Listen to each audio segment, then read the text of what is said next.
আসসালামু আলাইকুম বন্ধুরা, কেমন আছেন? মদিনা শরীফের আরেকটি ভিডিও নিয়ে চলে এলাম। এই দেখুন মসজিদুল নববীর ছাতা খোলার দৃশ্য।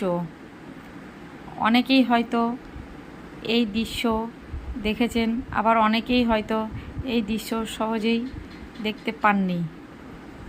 মসজিদে নববীতে নামাজ পড়তে গিয়ে কখনো হয়তো দেখেছেন ছাতা খোলা, আবার কখনো হয়তো দেখেছেন ছাতা বন্ধ, কিন্তু ছাতাটা যে আস্তে আস্তে খুলছে এই দৃশ্যটা কিন্তু খুব কম সময় দেখা যায় বন্ধুরা। তাই দেখুন কিভাবে আস্তে আস্তে আস্তে আস্তে করে হারাম শরীফের এই ছাতাগুলো খুলছে, কত সুন্দর লাগছে দেখুন।